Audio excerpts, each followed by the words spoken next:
안녕하십니까. 김승현 목사입니다. 오늘 빌레몬서를 잠깐 하고 다시 레위기서 21장을 여러분과 함께 나누기를 원합니다.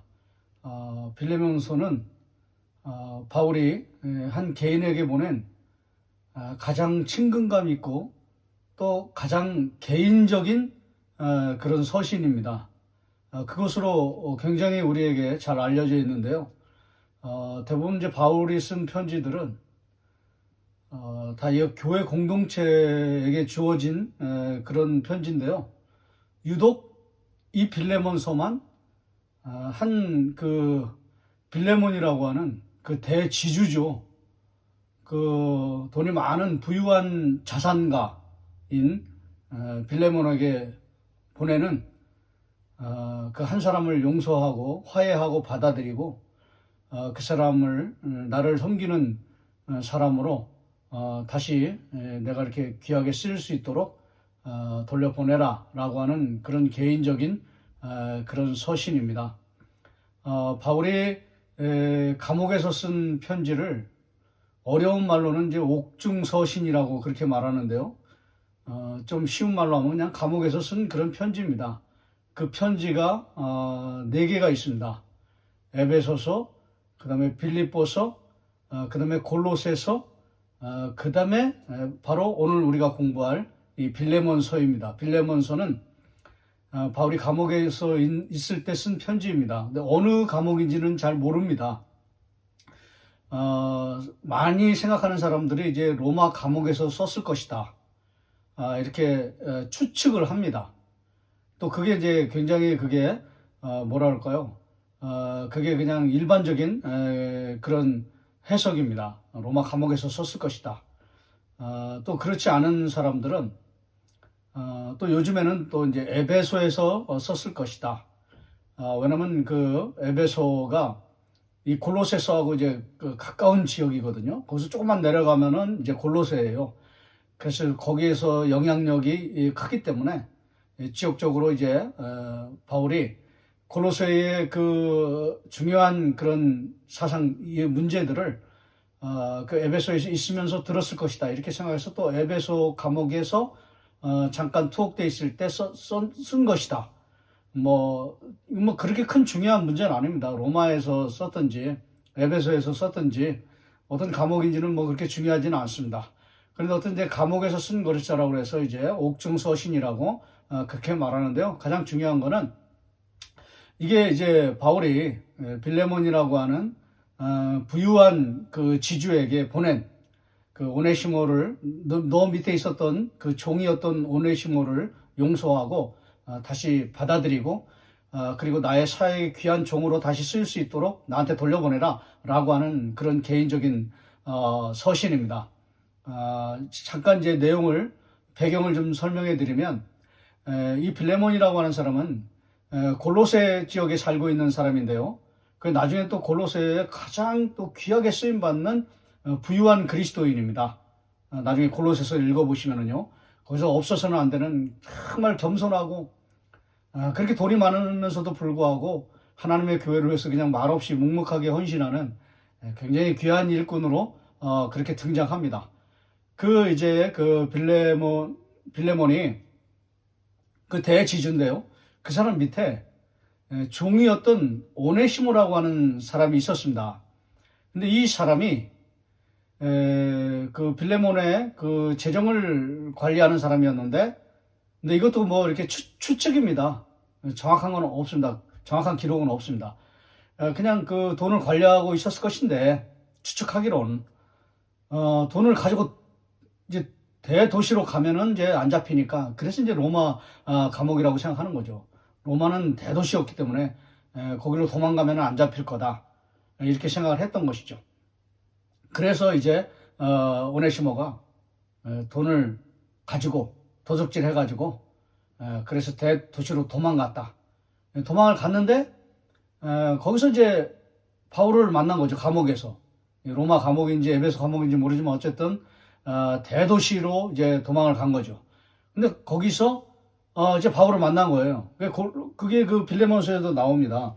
빌레몬서 1장 10절에 보시면 갇힌 중에서, 이 바울이 갇힌 거예요. 갇힌 중에서 낳은 아들 오네시모를 위하여 내게 간구하노라. 바울이 감옥에 갇혀 있는 거예요. 로마인지는 에베소인지는 모르지만 어쨌든 오네시모가 돈을 많이 이제 도적질 해가지고 빌레몬의 돈을 훔쳐가지고 이제 대도시로 간 거예요. 갔는데 이제 발각이 된 모양이죠. 그래서 감옥에 이제 끌려왔는데 거기서 위대한 복음 전도자인 바울을 만난 거죠. 바울을 만나서 복음을 듣고, 놀라운 복음을 듣고 회심을 하고 이제 하나님 믿는 사람이 된 거죠. 그래서 이제 빌레몬서가 시작되는 거예요, 바울이. 그래가지고 이제 오네시모를 용서해달라, 이렇게 그렇게 거죠. 근데 이 돈을 들고 도망쳤다라고 하는 그런 기록 근거가요, 다른 서신서에는 안 나옵니다. 골로새서도 안 나와요. 아무 데서도 그런 기록이 없어요. 다만 그냥 빌레몬서에서만 이게 찾아야 되거든요. 첫 번째는 뭐냐면, 이 사람이 돈을 주고 돈을 훔쳐가지고 이제 도망을 갔는데, 도망을 갔다고 그렇게 이제 모든 주석가들이 그렇게 얘기하고요. 특별히 김세윤 교수님의 그 바울 서신 중에서 빌레몬서 주석에도 페이지 169페이지인데요. 제가 읽어보니까요. 169페이지에서도 그렇게 주석을 해 놓으셨어요. 돈 훔쳐가지고 대도시로 들어갔다. 뭐 로마 감옥인지 에베소 감옥인지 모르지만은 어쨌든 대도시로 돈을 가지고 도망쳤다, 이렇게 얘기하거든요. 그런데 아무리 다른 기록들을 봐도 그걸 찾아낼 수가 없는 거예요. 그냥 빌레몬서에서만 오직 집중해서 그거를 이제 생각을 해봐야 되는 거죠.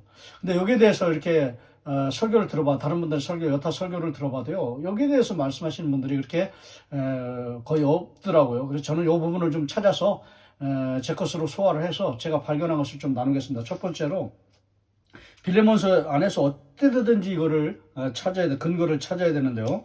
여기 보시면은 이렇게 되어 있습니다. 18절에 그가 만일 내게 불의를 하였거나, 오네시모가 이제 불의를 하였다는 거죠. 불의를 하였거나 내게 빚진 것이 있으면, 너한테 빚진 것이 있으면 요 부분이에요.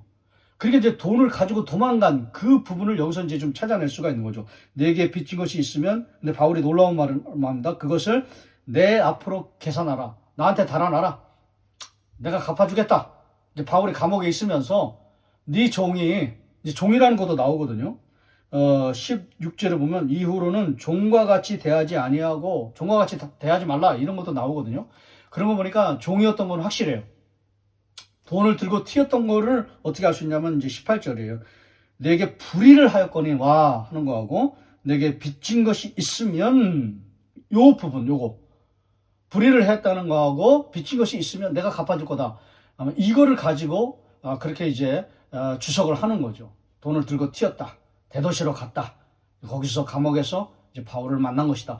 언제 이걸 보니까 어느 정도 좀 이제 좀 속이 시원해지더라고요. 실마리가, 또 실타래가 이렇게 자연스럽게 풀어지더라고요. 그래서 그렇게 생각할 수 있는구나, 그렇게 주석할 수 있는구나, 이렇게 생각을 하게 됐습니다. 그러면서 이제 자연스럽게 빌레몬서에서 첫 번째로 우리에게 주는 교훈은 뭐냐면, 복음에는 차별이 없다는 거예요. 부유한 사람이나 빌레몬,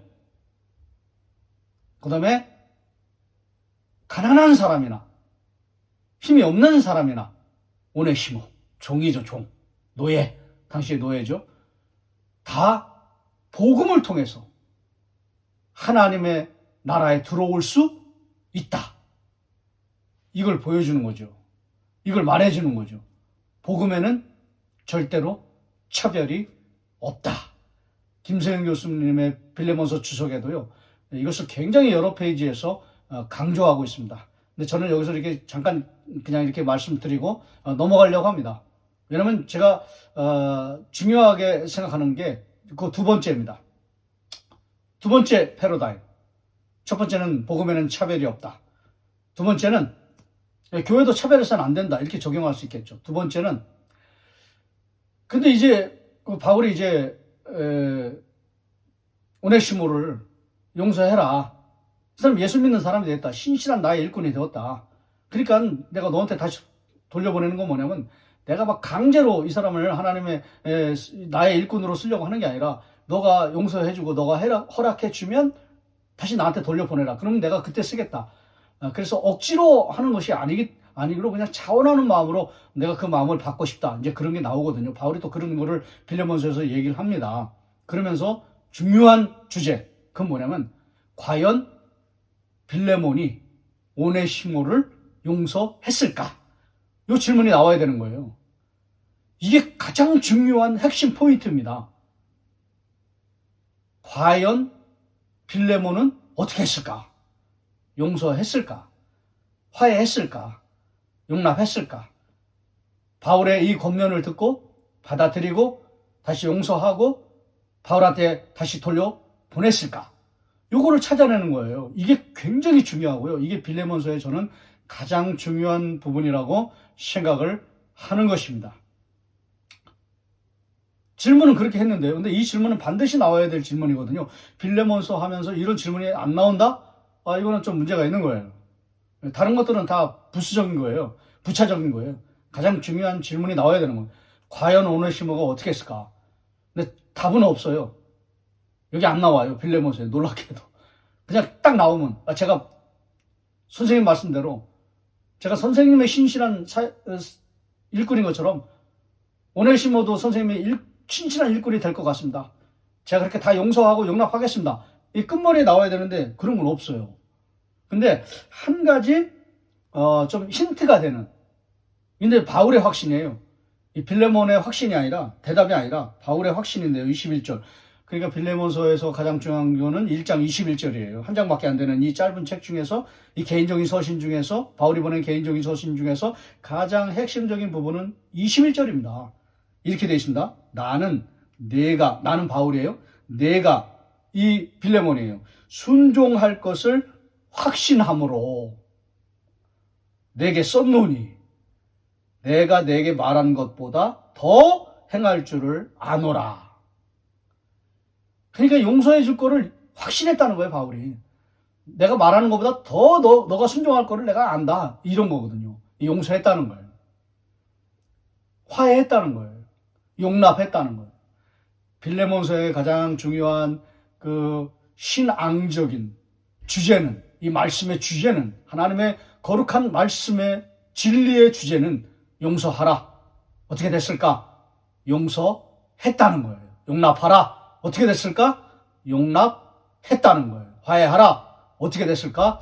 화해했다는 거예요. 용서, 용납, 화해. 이게 가장 중요한 주제인 것입니다. 오늘 말씀의 적용도 간단하지 않습니까? 그러나 너무나 선명하고 분명하지 않습니까? 용서할 사람이 있으면 용서해야 된다. 용납할 사람이 있으면 용납해야 된다. 화해할 사람이 있으면 미루지 말고 이 빌레몬서의 말씀을 받는 순간 바로 빌레몬처럼 용서하는 삶을 살아야 된다. 근데 제가요, 이 골로새서를 좀 살펴보면서 확실하게 용서했구나, 이거를 아주 더 확실하게 면밀하게 검토하다가 제가 발견한 게 있는데요. 골로새서 4장 9절을 보면 이렇게 되어 있습니다. 신실하고 사랑을 받는 형제 오네시모를 함께 보내노니. 결론이 끝난 거예요. 이미 오네시모는 빌레몬이 바울한테 다시 돌려보내서 고레서 교회에 정말 신실한 일꾼으로 이미 쓰임을 받고 있었던 거예요.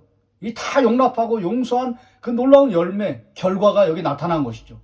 오네시모를 바울에게 다시 돌려보내서 오네시모가 바울의 그 사역을, 그 복음 전도 사역을 돕는 가장 신실한 형제로, 종이 아니에요, 형제로 하나님 앞에 쓰임을 받게 되었다는 것입니다. 할렐루야! 오늘 제가 레위기 다시 21장 하기 전에 그냥 잠깐 이거 하고 넘어가는 그런 빌레몬서의 말씀에 제가 깨달은 것을 여러분과 이렇게 간단하게 나누었습니다. 사랑하시는 여러분, 여러분도 용서할 사람을 용서하십시오. 용납할 사람을 용납하십시오. 그리고 화해할 사람과 화해하십시오.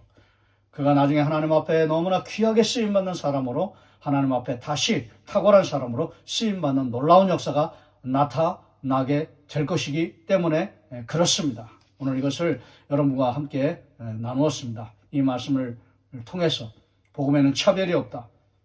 용서하는 삶을 살아야 된다. 이게 빌레몬서의 메시지인 것입니다. 이 메시지를 이제 개인적인 서신이기 때문에요. 여러분에게도 개인적으로 적용하셔서 용서하는 삶을 살고 용납하는 삶을 살고 품어주는 삶을 살고 기도하는 삶을 살고 화해하는 삶을 잘 사시는 하나님의 놀라운 백성의 삶을 빌레몬서에서 주시는 메시지를 가슴에 담고 잘 적용하면서 신실한 삶을 살아가시는 저와 여러분 되시기를 주의 이름으로 축원합니다.